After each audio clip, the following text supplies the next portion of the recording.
Bonjour et merci de nous retrouver au cours de cette session.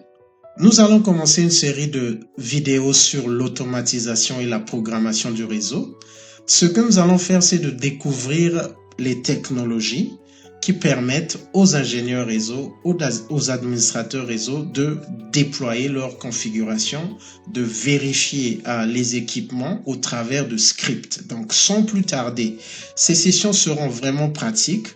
Et il y aura des temps où nous pourrons peut-être voir quelques concepts, mais nous allons faire que ces sessions soient vraiment focalisées sur la pratique. Donc, sans plus tarder, nous allons prendre notre GNS3 et nous allons partir à File. Donc, nous allons bâtir la topologie qui nous permettra de commencer avec les premiers labs. Donc, si vous venez ici avant de partir à File, si vous venez ici, vous voyez que c'est tout ce que nous avons. Donc, vous partez à File, vous partez à New Template. Nous allons run le Network Automation Tool dans GNS3. Donc, je garde cette option.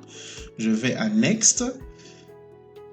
Et donc, lorsque je viens à Guest, si nous descendons, nous allons voir qu'il y a le Network Automation. Donc, je vais prendre ce Docker. C'est dans la catégorie des Docker. Je vais cliquer sur Install et je vais garder cette option et je clique sur Finish. Et donc, je valide et lorsque je vais emmener mon Network Automation Container, vous voyez qu'il est en train d'être initialisé. Et donc, pendant qu'il est en train de s'initialiser, nous pouvons déjà prendre notre switch. Ce que nous allons faire, c'est que nous allons prendre un switch et nous allons prendre un routeur. Alors, nous allons prendre un switch et un routeur. Nous allons faire ceci. Le routeur sera ici et nous aurons le switch ici. Alors, nous aurons aussi besoin d'un Ethernet switch que nous allons prendre ici et nous allons le garder dans Desktop. Je vais valider. Je clique OK. Donc, je le mets ici et je vais mettre mon Network Automation Container ici, là, mon Docker Container. Nous aurons aussi besoin du NAT Cloud afin d'avoir accès à l'Internet. Je vais garder le NAT Cloud dans le Desktop. Je valide et je vais mettre le NAT Cloud ici, là. Alors, ce que nous allons faire, c'est que nous allons maintenant mettre les câbles. Nous allons connecter le Ethernet 00 à ce switch. Et nous allons connecter le Ethernet 01 au Ethernet switch. Donc, et nous allons prendre le Automation Container au 01. Et ici, là, nous allons mettre au NAT Cloud. Donc, cela ayant été fait, nous allons venir au Network Automation Container. Donc, si je viens ici, je démarre. Je vais également déjà démarrer le switch et le routeur.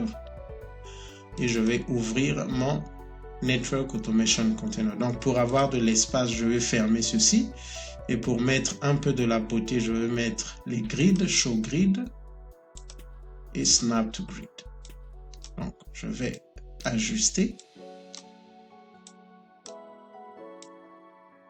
Et donc, là, nous avons notre topologie. Je vais ouvrir le CLI. Donc, en ouvrant le CLI, vous voyez que ça a été c'est started now.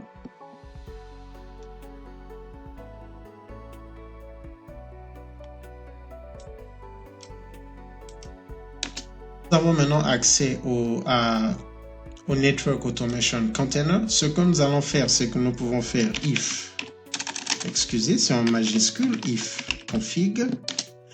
Et donc, tel que vous le voyez, nous n'avons pas encore d'adresse IP, ici, là, à ce niveau. Et ce que nous allons faire, c'est que nous voulons obtenir cette adresse IP de la part de DHCP, donc du NAT Cloud. Voilà pourquoi nous avons mis le NAT Cloud ici, là.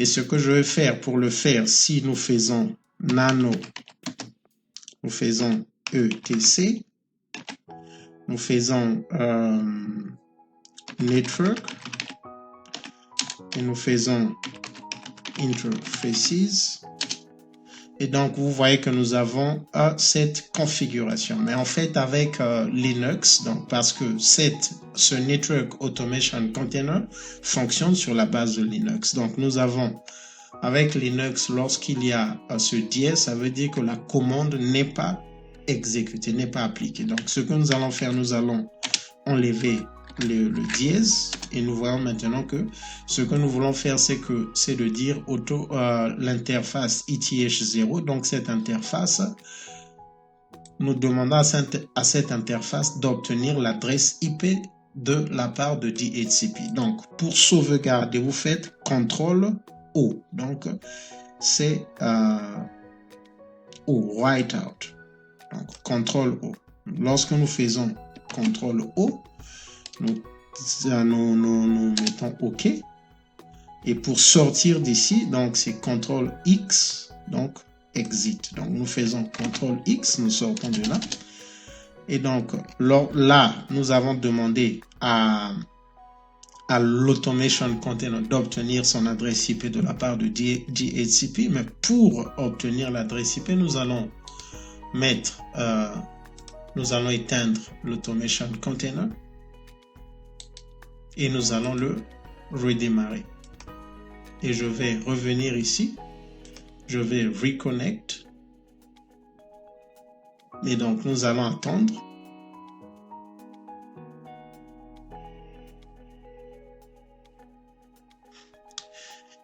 Et donc, tel que nous le voyons, le Network Automation Container vient d'obtenir une adresse IP de la part de DHCP. Il est important de prendre note de cette adresse IP.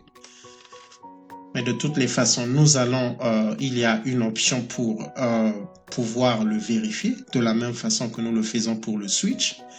Donc là, le Network Automation Container est en train de mettre à jour ses références, vu qu'il est connecté à l'Internet. Et donc, tel que nous le voyons, nous avons maintenant accès à notre Network Automation Container. Je peux faire clear pour éclaircir le CLI. Et ce que nous pouvons faire maintenant, c'est de tester la connectivité à l'Internet. Donc, nous pouvons partir, nous faisons ping www.google.com. Et donc, tel que vous le voyez, le Network Automation Container peut accéder à Google. Donc ça, c'est déjà un bon test. Et ce que nous allons faire, nous allons mettre à jour les références. Nous allons en fait mettre avec apt get update. Donc, apt get update. Et donc, nous sommes en train de mettre à jour les références.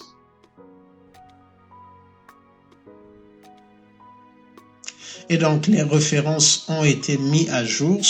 Et donc, maintenant que nous avons mis les références à jour, nous allons vérifier Python. Donc, il faut préciser que ce Network Automation Container vient avec Python. Donc, Python est préinstallé. Donc, nous pouvons, à partir de cet équipement, ouvrir le bash de Python. Nous pouvons ouvrir le idle de Python. Donc, ce que nous pouvons faire, c'est de faire Python. Lorsque nous faisons Python, nous partons sur Python. Donc, tel que vous le voyez, les trois traits représentent le idle de Python. Donc, nous pouvons faire CTRL-D pour sortir de Python. Donc, ça, c'était Python 2. Si nous venons ici, c'est Python 2. Donc, c'est la version 2. Donc, pour vérifier Python, la version 3, vous faites Python 3. Et donc, là, vous voyez la différence ici, c'est Python 3. Et donc, pour sortir, c'est toujours CTRL-D, nous sortons.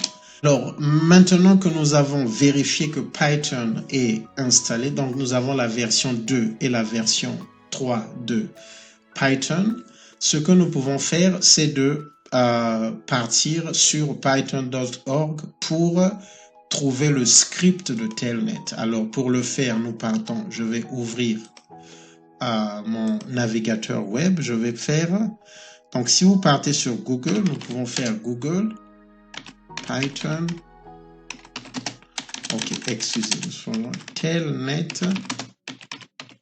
Library, Python 3. Donc, nous pouvons faire ceci et nous pouvons cliquer ici Et donc, si on va vers le bas, nous voyons que nous avons un script. Donc, ça, c'est un script de Python. Mais pour pouvoir l'exécuter, nous allons modifier quelques éléments de ce script. Donc, ce que vous pouvez faire en programmation, nous avons aussi besoin d'un texte, d'un éditeur de texte. Donc, ça peut être, vous pouvez utiliser Notepad++, vous pouvez utiliser Sublime, vous pouvez utiliser PyCharm. Donc, si vous partez sur Google, faites Google, faites Python IDE, ça va nous faire sortir les textes éditeurs que nous pouvons utiliser avec Python. Donc, je ne sais pas si j'ai déjà Sublime dans ce PC. C'est Sublime que j'utilise, oui. Donc, j'ai déjà Sublime. OK. Donc, dans mon cas, je vais utiliser Sublime, mais c'est tel que j'ai dit, vous êtes libre de choisir le texte éditeur de votre choix. Alors, ce que nous allons faire, nous allons repartir. Nous allons faire ceci, nous allons repartir sur la librairie et nous allons prendre ce script. Nous allons prendre ce script, nous allons l'emmener sur cet éditeur de texte. Alors, ce que vous pouvez faire, c'est de le sauvegarder. Save as, je vais faire Save as. Je vais le sauvegarder de telle sorte que le fichier soit un fichier de Python. Donc, et ce que nous allons faire, c'est de faire Python, par exemple, 22.py. Donc, l'extension du fichier, c'est py pour Python. Et donc, tel que vous le voyez, une fois que nous le sauvegardons avec l'extension py, les couleurs ont changé. Alors, nous allons mettre ceci à côté. Et donc, nous pouvons maintenant repartir dans l'automation container. Si nous faisons ls, vous voyez que nous n'avons pas de fichier. Nous n'avons pas de fichier dans ce container. Alors, ce que nous allons faire, c'est que nous allons prendre ce script et nous allons l'éditer dans Nano. Donc, Nano, c'est une méthode d'édition des fichiers dans Linux. Donc, nous allons partir ici. Nous allons faire, si nous faisons cat Python tout, tel que vous le voyez, il n'y a pas un tel fichier. Alors, ce que nous allons faire nano. Nous allons prendre le nom de ce fichier, .py. Et donc là, maintenant, nous pouvons prendre notre script et le mettre sur Nano. Et donc, nous allons éditer notre script à partir de l'automation container. Et donc, avant de commencer avec l'édition de ce fichier, donc de ce script, nous allons d'abord partir dans le routeur. Nous venons ici dans le routeur, nous allons ouvrir le CLI du routeur.